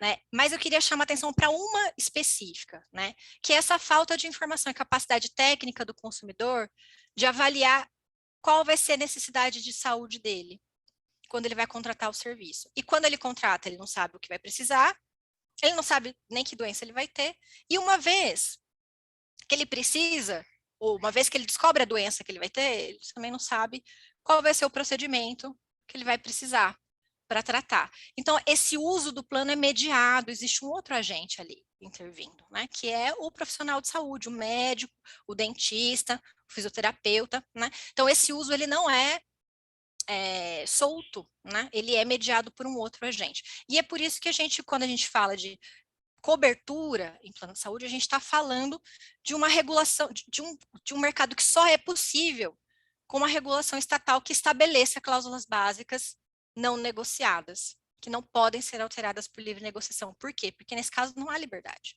O consumidor não tem liberdade para escolher qual vai ser o atendimento ou não que vai integrar o seu contrato, porque ele não tem condição de prever, nenhum ser humano tem.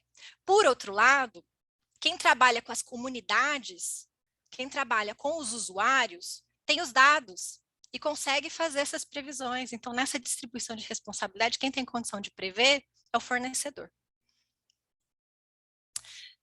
E aí, queria já adentrar no tema mais específico da minha fala, de falar um pouco desse fenômeno da judicialização, né? A judicialização, ele é um fenômeno muito debatido na literatura, mas de maneira diferente quando se trata de judicialização privada, na judicialização da saúde privada, né? E por que eu digo isso? Porque a literatura farta é sobre a judicialização na saúde pública. né? Na saúde privada, a gente ainda tem poucas pesquisas, com exceção de um esforço louvável do CNJ, mas aí não tão específico para a saúde suplementar, e um esforço louvável feito pelo Grupo de Estudos de Planos de Saúde, o GEPS, na Faculdade de Medicina da USP, que há anos publica periodicamente um estudo de judicialização bem abrangente, né, e divulga anual ou bianualmente. Mas aqui trago algumas informações que já dão conta de indicar, e é uma coisa importante, esses fenômenos, embora eles sejam endereçados pelo mesmo instrumento, pelo mesmo espaço que é o Poder Judiciário, eles têm causas muito distintas, e é importante não misturá-las. Né? São fenômenos diferentes, embora todos desemboquem no Judiciário. Para essa pesquisa no CNJ, a gente já vê algumas pistas, né?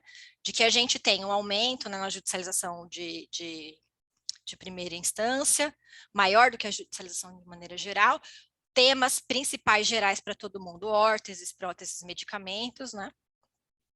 Mas a gente vê que há temas, e aí extraio esse trecho do CNJ, que ele já dá essa pista, há temas mais frequentes no sistema público, como fornecimento de medicamentos, e outros que são mais frequentes na saúde suplementar, que é a cobertura de maneira geral, né, dietas, insumos, materiais de leitos e procedimentos. E aqui eu trago essa pesquisa do pessoal da Faculdade de Medicina da USP, que vai olhar só para a saúde suplementar, vai fazer só esse recorte, e vai fazer um recorte só no estado de São Paulo também, e vai olhar para o que está sendo judicializado, inclusive para além de cobertura. E vai chegar a conclusões interessantes, né, de que, olha, a maior parte é cobertura que está sendo discutido, né? Mas tem uma série de outras temáticas que são trazidas que são diretamente relacionadas à questão regulatória, diretamente, né? Então, contrato coletivo, reajuste por faixa etária, reajuste por sinistralidade ou reajuste anual do contrato coletivo, manutenção do aposentado, né? Tudo uma boa parte disso recentemente sedimentada, recentemente endereçada pelo STJ. Né? E aí chama atenção aqui para que esse estudo indicou, né, que esses problemas são de exclusão de cobertura, manutenção do aposentado e reajuste, eles estão relacionados a causas que têm nas suas raízes a regulação da ANS. Né? Na época em que houve a publicação, me desculpem, gente, aqui no celular. Me desculpa, na época em que houve essa publicação, foi o estudo de 2017, o rol, a lista de cobertura obrigatória da ANS, ainda era atualizada a cada 2 anos, né? Agora a gente tem uma modificação considerável nessa regra, mas isso foi apontado pelos pesquisadores como uma das razões para essa judicialização. O fato de você ter um duplo padrão regulatório entre plano individual e plano coletivo também foi apresentado, né? A agência, ela historicamente não regula plano coletivo da mesma maneira que plano individual, embora pela letra fria da lei ela tenha capacidade para tanto. Ela pode regular tanto em termos de reajuste política de preço, quanto em termos de impedir cancelamento sem motivo por parte da operadora. Mas ela não faz isso. E isso acaba desembocando no judiciário.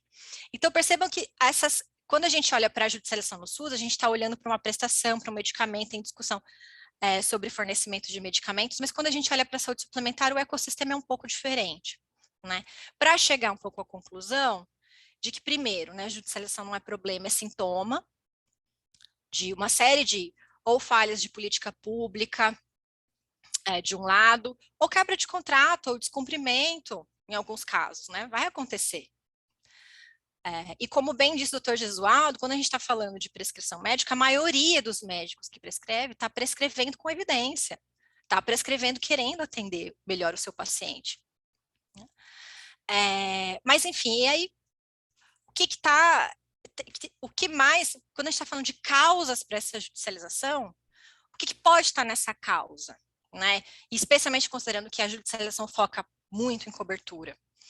A gente está falando de uma judicialização que questiona o rol de procedimentos da ANS, questiona essa lista de procedimentos obrigatórios que leva até o judiciário, olha, essa lista aqui não é suficiente por tais e tais razões, né? E aí trago aqui algumas questões, algumas reflexões sobre a natureza do rol. A lei que cria, né, a ANS e que atribui a ela essa competência para editar, né, é uma lei que vai falar em referência mínima. Né? Ela fala, a agência, quando tem entre as suas competências, né, estabelecer a lista mínima, a lista que é referência básica de cobertura para os planos de saúde. Essa lista, embora tenha sido, o seu processo de atualização tenha sido muito melhorado ao longo dos últimos anos, por mérito do próprio corpo técnico da agência, mas também por interferência externa, por meio de uma tramitação de uma medida provisória, que era dos quimioterápicos, que virou, um projeto de lei que era dos quimioterápicos, que virou medida provisória, e depois redundou na lei 14.307, ainda assim, é uma lista que vai correr no calcanhar da inovação tecnológica, né? É uma lista que exclui alguns transplantes importantes, é uma lista que limita a sessão de psicoterapia, é uma lista que não pega a franja, que não pega os diagnósticos dentro do transtorno do espectro autista, que estão ali na franja. É um desenvolvimento que está mais lento ou é espectro autista, né? E a gente tem o uso, e aí é de outra coisa, não é só as limitações da lista, é que a gente tem o uso, e acho que isso o Dr. Rodrigo Roca trouxe bem, o uso do rol e o uso das diretrizes de utilização desses procedimentos para negar a cobertura, e não como um orientador do cuidado, é para orientar cobertura. O caso clássico que a gente viu na pandemia foi o uso das DUTs de sorológico, o uso mesmo, para não cobrir teste de Covid, para não cobrir. E a gente viu que em 2020, embora esse mercado atendesse um quarto da população, respondeu economicamente por 7% dos testes feitos, né? Dentro das diretrizes da ANS. Então, o rol tem limitações e algumas empresas, não todas, usam o rol como instrumento de negativa de cobertura, e isso desemboca no judiciário, né? E aí a gente tem também as interpretações. O Dr. Gesualdo pontuou muito bem, o artigo 10, quando ele vai falar, são todas as doenças previstas na CID, e por que isso está lá? Por motivos históricos, porque a gente já teve já podia ter plano de saúde que cobria câncer, mas não cobria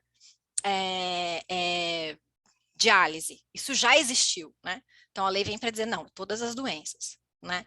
Ele exclui expressamente os procedimentos que não são cobertos, mas a gente tem a utilização dessa lista de exclusões de uma maneira expansiva. Então, da mesma jeito que o rol é interpretado restritivamente para negar, as exclusões são interpretadas extensivamente, também para negar. Então, a gente tem previsão, né, para não cobrir procedimentos estéticos, mas quando a gente olha decisões judiciais, tem negativa de cobertura para cobrir cobertura de prótese mamária em caso de cirurgia de retirada de mama para tratamento de câncer. Essa é uma cirurgia estética. Ou a gente tem gastroplastia, né, que também foi negada sob o argumento de que isso seria um tratamento para emagrecimento, quando a gente sabe que tem repercussões para a saúde consideráveis, né. Todas as emendas para a inclusão de tratamento antineoplásico oral tiveram que ser feitas na lei, porque havia recusa de tratamento oral para câncer, sobre o argumento de que tratamento por remédio, medicação não estava coberto, estava excluído expressamente. E isso é uma questão de interpretação. E essa é uma interpretação voltada para negar cobertura, não uma interpretação por desequilíbrio econômico, porque o tratamento é caro, não é isso. E aí entro em que momento estamos agora, né? Frente a esse cenário, que é um cenário de interpretação do rol para negar, essa é uma prática que a gente vê no mercado, vê de maneira recorrente no mercado, e frente às próprias limitações do rol, essas discussões são levadas para o judiciário, sem dúvida, né? E o judiciário, ele consolidou ao longo do tempo uma interpretação de que o rol é referência básica, reforçando, ou seja, o que diz a lei da ANS, a lei que criou a ANS, né? Então, a jurisprudência consolidada da maioria dos tribunais era nesse sentido, ainda é nesse sentido, né, de que o rol é referência mínima. O rol não é um nada, ele é uma referência, ele tem que ser usado, né? Mas se há um outro procedimento previsto que atende aquele paciente melhor, ou o procedimento disponível não atende, né? O Dr. Gesualdo trouxe muito bem a questão do zoogensma aqui, né? O zoogensma é complicadíssimo, ele é uma alternativa terapêutica ao Spinraza, né? E existem casos em que o Spinraza não faz efeito, ou não faz o melhor efeito. E aí? Não vai tratar? Enfim, como está esse entendimento histórico do Poder Judiciário? É no sentido né? De que, primeiro, a interpretação do artigo 10 é extensiva, a negativa de cobertura sobre o fundamento de que o procedimento ou tecnologia está ausente do rol é prática abusiva, essa cláusula contratual que restringe a cobertura ou proíbe o tratamento de alguma doença é nula, e a ANS tem que levar em consideração o que diz o CDC 9656, a sua própria lei de criação, que fala referência mínima, referência básica. É importante chamar a atenção que essa interpretação do artigo 10 já foi avaliada pelo STF na DI 1931, a lei de plano de saúde foi questionada na sua constitucionalidade, teve sua constitucionalidade afirmada pelo Supremo. Na DPF 532, o que se questionou é o fato da ANS não ter poder de regular e restringindo aquilo que a lei não restringiu, né? E aqui mais alguns julgados nesse sentido, até a gente chegar nesse momento, esse ano de 2022, em que temos no STJ, né, uma discussão introduzida a partir de embargos de divergência em 2 processos, que vai tratar de unificar entendimento. Bom, desculpa, chega um cenário de 2019, em que esse entendimento consolidado há 10 anos, pelo menos pela jurisprudência, foi posto em xeque pelo ministro Salomão. Isso introduziu uma divergência entre as 2 turmas do STJ. Né? A 4ª turma passou a julgar o rol sendo taxativo e a 3ª manteve o entendimento histórico da casa de que ele seria exemplificativo. Em 2022, a gente teve no final de 2021, a gente teve o início de um julgamento dentro desses recursos especiais, indicando uma sinalização para que as 2 turmas julgassem da mesma maneira, dentro da 2ª sessão. Isso coloca esse julgamento numa situação de muita atenção por parte do consumidor, né, por parte de quem atende o usuário. Por quê? Porque o entendimento consolidado das 2 turmas, na 2ª sessão, vai fixar um precedente poderosíssimo. Né? A gente está com uma votação empatada, eu não me lembro ao certo, mas até onde sei, o ministro Humberto Martins não se posicionou sobre isso em suas decisões mais recentes, inclusive deferiu cobertura, deferiu tutela, entendendo que o rol, né, é para além do rol, deferiu tutela extra-rol. Esse é um julgamento de impacto enorme para os demais tribunais estaduais, e ele se refere, né, a uma construção de décadas. E tem que lembrar que essa discussão, embora muito principiológica, muito jurídica, a gente tem muito texto de lei falando sobre isso, ela tem um forte influxo, né, de análise econômica do direito, de olhar, né, os impactos econômicos, como a sustentabilidade das operadoras, sem dúvida. E aí acho que faz sentido a gente fazer um esforço também de análise aqui sobre esses argumentos, né? Desculpa, passei um aqui. Mas é importante chamar a atenção aqui, assim, ó, durante pelo menos 10 anos, esse entendimento do rol exemplificativo, referência mínima, básica de cobertura, ele vigorou uníssono quase, sim, por raríssimas exceções, pela maioria dos tribunais brasileiros. Jurisprudência consolidada favorável ao consumidor. Né? E se a gente pegar esse período, 2010 a 2020, quando a gente olha para o setor, quando a gente olha para os dados econômicos que a ANS divulga sobre o setor, a gente vê que há crescimento das despesas, houve crescimento dos custos das empresas, sem dúvida, mas houve também crescimento das receitas. E mais do que isso, a diferença entre receita e despesa aumentou, ou seja, o recheio, né, aumentou ao longo do tempo. A capacidade de economia aumentou ao longo do tempo, até a gente chegar em 2020, que foi uma economia dramática. A gente teve uma economia dramática em 2020 com a pandemia.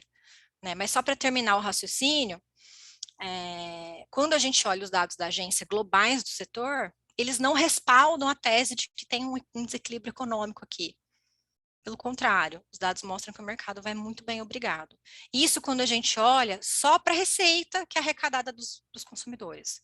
Porque uma parte da regulação não olha para o fato de que há muito tempo esse já é um mercado financiarizado e as receitas vêm não só das contraprestações, das mensalidades dos consumidores, elas vêm de um giro específico financiarizado que é de você fazer crescer a empresa e vendê-la. O mercado está aquecidíssimo em termos de fusões e aquisições. Então, uma boa parte da lucratividade dessas empresas vem também desse movimento de financiarização, que não entra na conta, né? Que não... Então, assim, é maior o cenário de prosperidade econômica desse mercado. Enfim, para concluir, o Poder Judiciário, até o momento, pelo que apontam as pesquisas, foi e é um dos redutos resistentes contra essa agenda de você interpretar restritivamente as regras de cobertura para excluir atendimento. E, se você torna o rol taxativo, você reforça mais ainda essa prática. Ao invés, se você deixa o rol exemplificativo, o que você permite que aconteça é que você leve essa discussão para o judiciário e você permita essa discussão no âmbito do caso a caso. Que, como já foi bem pontuado aqui, tem exagero? Tem exagero. Mas a maior parte do médico que prescreve, como disse o Dr. Gesualdo, prescreve com evidência, prescreve com respaldo, prescreve querendo tratar aquela pessoa da melhor maneira possível, porque temos que lembrar, o rol, ele não é solução para tudo, vai ter exceção. Vai ter gente que aquele procedimento não vai atender. E aí? Vai empurrar para o SUS? Vai deixar sem atendimento? Vai escolher o procedimento que dá mais sequela? Enfim. E aí chama a atenção para é importante rememorar que a lei de planos de saúde veio e o motivo da existência do rol, que é para proteger o consumidor e diminuir a simetria de informação. Diminuir a dificuldade de acessar tratamentos essenciais à vida, né? É isso, queria, para o futuro, né, para onde olhamos, para onde a gente tem que olhar, né, para qual que é a mirada aqui. Primeiro, dificuldades para quem trabalha com consumidor, né, acho que a doutora Vanusa deve compartilhar muito dessas reflexões. Primeiro é de mostrar o impacto de um julgamento desse, ou do que o rol taxativo pode significar em termos de consolidar práticas de mercado abusivas, o poder que isso tem. A dificuldade que a gente encontra hoje de traduzir dados financeiros que mostram a ausência de colapso no setor, mostram que ele vai muito bem, obrigado, e a necessidade de promover amplamente o acesso à justiça. É isso, queria só fazer um comentário sobre uma coisa que o Dr. Gesualdo trouxe, dos reajustes, né, do controle dos custos crescentes dos reajustes dos planos individuais. A gente teve, em 2021, um reajuste negativo de plano de saúde, né, em 8%. E ele só aconteceu porque em 2020 a gente teve uma economia drástica de plano de saúde. O plano de saúde economizou em 2020 o que ele, assim, nunca antes na história da regulação a gente teve uma economia tão grande como a que a gente teve em 2020. A sinistralidade média do mercado, que bate 80%, chegou a 60% em 2020. Né? Tanto que várias entidades do consumidor viraram na época e falaram assim, o custo caiu, a mensalidade vai continuar alta? Não. Você tem que repassar para o consumidor não só as perdas por meio de reajuste, você também tem que repassar os ganhos de eficiência. Né? E isso não aconteceu em 2020, mas isso aconteceu em 2021. Então, o reajuste de 2021 é um repasse de ganho que as empresas tiveram e repassaram para os seus consumidores por meio de desconto. Agora, você trouxe um argumento muito importante, mas em 2021 elas tiveram um aumento de custos de 23%, e aí as mensalidades caíram, e eu concordo plenamente. Eu não acho que deveria ser retroativo, eu acho que em 2020 tinha que ter tido esse desconto para o consumidor, enquanto as empresas estavam economizando, para que em 2021 você tivesse o reajuste proporcional à subida de custos das empresas. E aí, porque eu também sou do interior paulista, vocês já devem ter percebido o meu sotaque, né? Eu vou trazer também um ditado de lá, que é o pau que bate em Chico também tem que bater em Francisco. Se é para ser bom para as operadoras, se você ter uma política de reajuste que olha para o passado, para reajustar alto no momento em que está tendo queda de custo, então você tem que fazer isso para o consumidor também. Agora, se não vai fazer isso, para você repassar em 2021 com desconto, então todo mundo tem que aceitar essa regra, né? É isso, obrigada. Doutora, de onde a senhora é? Eu sou de Votuporanga. Votuporanga, aqui É pertinho. noroeste paulista, é perto de São José do Rio Preto. Uma área muito, muito próspera do estado. Doutora, parabéns pela exposição, não esperava outra coisa, por isso que deixamos a senhora por último, inclusive, para fazer o fechamento com chave de ouro.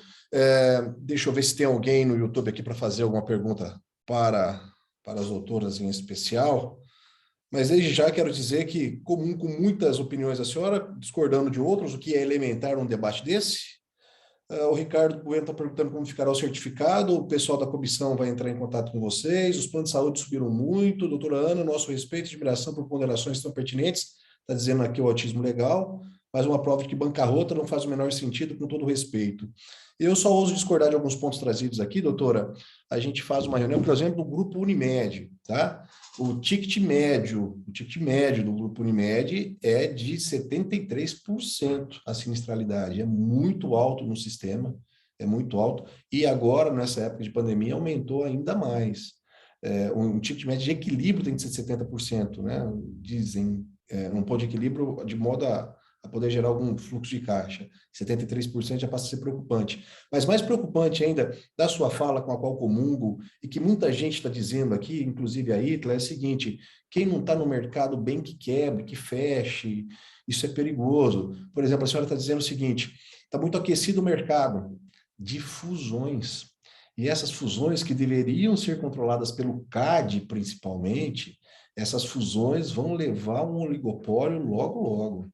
Há alguns grupos estrangeiros entrando no mercado, adquirindo, ou há planos de saúde montados na nossa região do interior, salvo engano, nascido em Rio Preto ou Ribeirão Preto, que foram criados tão somente para angariar vidas e serem vendidos. E conseguiram com esse propósito, preços baixos, má prestação de serviço, conseguiram quase 120 mil vidas e logo na sequência foram vendidos por um grupo econômico, mediante... Tá sem áudio, doutora. Tá sem áudio. Não, eu só posso concordar com você, doutor Gisoldo. Eu acho que em alguns momentos a ANS ela se esforça para fazer uma regulação, olhando ainda esse mercado como se ele fosse um mercado mutualista, ele não é mais. Ele é um mercado financiarizado. O giro é esse que você acabou de trazer. É de você estabelecer de qualquer maneira um modelo de negócio de qualquer, não é todo mundo, não é em qualquer, não, assim, eu não queria generalizar, gente, eu não queria mesmo generalizar, mas existem sim modelos de negócios que estão focados nesse crescimento paralinear. Esse que eu Né? citei, E esses, é isso. Eu acho que não vamos dominá-lo, mas acho que a senhora sabe de quem se trata.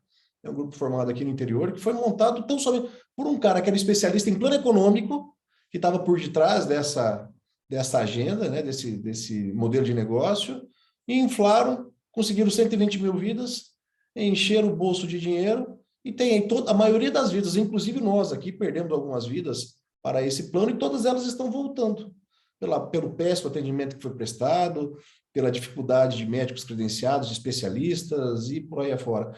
Não existe segredo. Quando se vende um plano por valor muito baixo, não tem como haver uma boa prestação de serviço, porque hoje a medicina também é muito cara, né?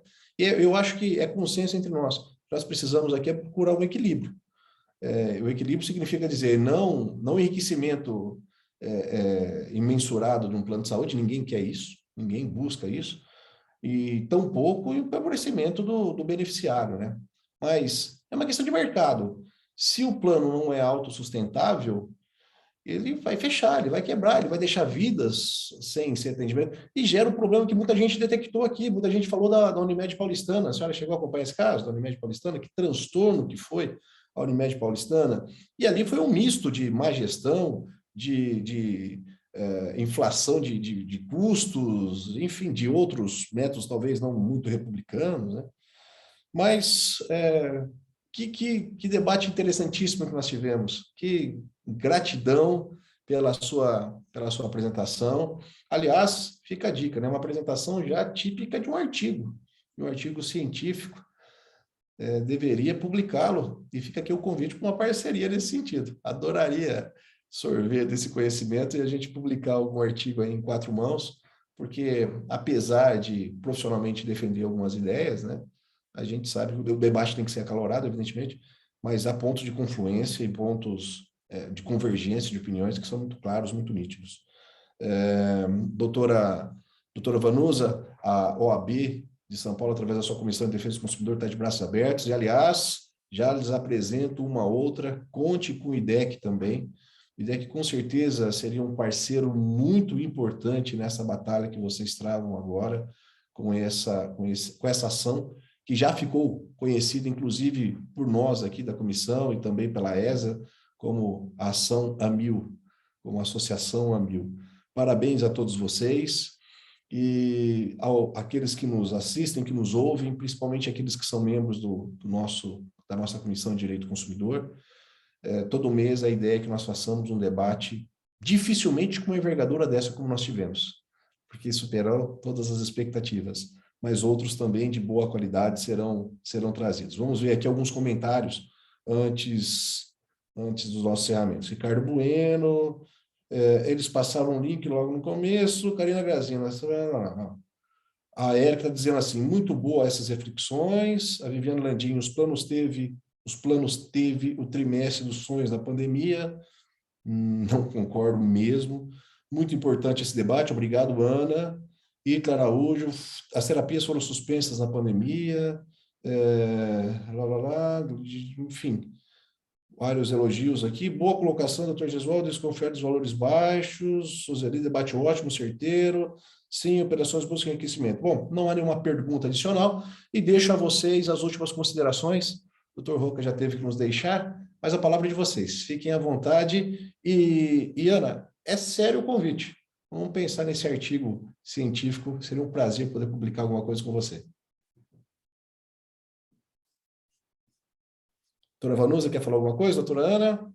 Eu gostaria de, mais uma vez, agradecer o convite que nos foi formulado, a oportunidade de dar publicidade a esse escândalo e as soluções que nós estamos buscando, soluções legalmente previstas, junto a instituições da maior seriedade.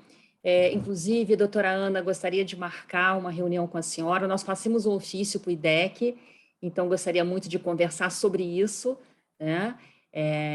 Muito oportuno esse encontro aqui, e agradecemos muito ao doutor Gesualdo, que já abriu as portas da comissão, da OAB para a gente. É uma honra para a associação estar ligada a pessoas de tanta seriedade, de tanto conhecimento técnico, de tanto conhecimento científico e de tanta história no direito, de tanta história consagrada dentro do direito do consumidor.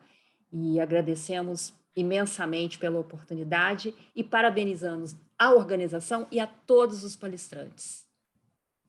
Muito obrigado. Queria também dizer, assim, primeiro parabenizar o trabalho da doutora Vanusa e dizer que já passei aqui meu contato para você no chat. E vamos conversando, sim, sem dúvida. Queria agradecer ao doutor Gesualdo pela oportunidade, dizer que, claro, assim, olha, coisas que venho refletindo desde 2018, doutor Gesualdo, é que, assim, é a convergência. A gente trabalha na convergência, a gente tem que trabalhar naquilo que é a base comum, aquilo que é diálogo, é de ouvir o outro na sua integralidade e de tentar compor a partir daquilo que o outro está trazendo, sabe? Acho que existe uma força enorme e insuperável nisso, assim. Queria agradecer a oportunidade de novo, colocar o IDEC à disposição para fazer esses debates. Eu imagino que dentro desses temas todos que vocês vão trabalhar, com certeza o IDEC tem como contribuir também. E é isso, gente. Obrigada.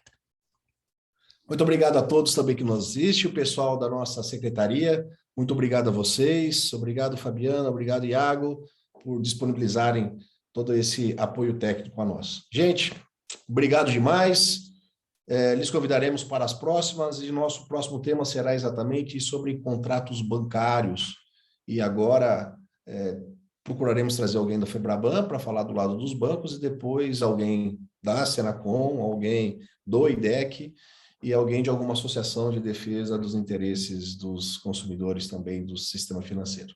Muito obrigado a todos, uma boa noite a todos.